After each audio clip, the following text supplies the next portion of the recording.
શ્રીમદ ભાગવતમાં 5 અધ્યાય છે, રાસ પંચાધ્યાયી.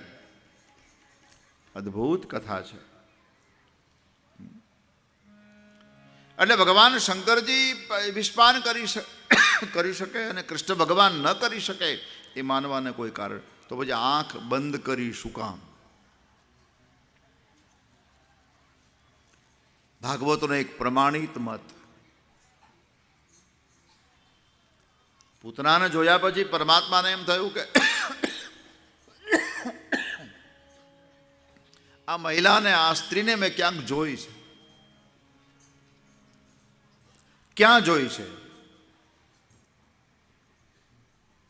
એ વિચારવામાં ભગવાનની આંખ બંધ થઈ ગઈ. અને વિચાર કરતા કરતા છેક વામન અવતાર સુધી ગયા. અને વામન અવતારમાં પૂતના બલિરાજાની પુત્રી હતી. જ્યારે વામન ભગવાને પ્રવેશ કર્યો બલિના યજ્ઞ મંડપમાં, એ વખતે બલિની સાથે એની પત્ની પૂજા કરવા માટે આવ્યા. એ વખતે એક નાની દીકરી સાથે હતી, નામ રત્નમાલા હતું.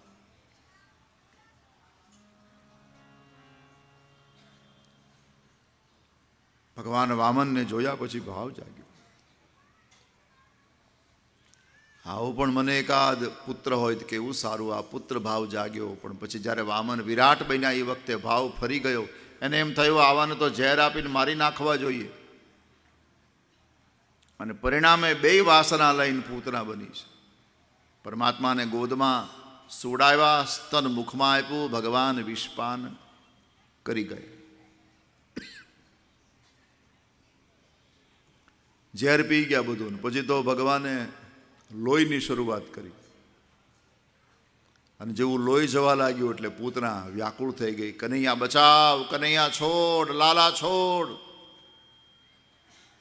કૃષ્ણએ વિચાર કર્યો પકડતા જ આવડે, મારી માએ મને છોડતા શીખવાડ્યું જ નથી.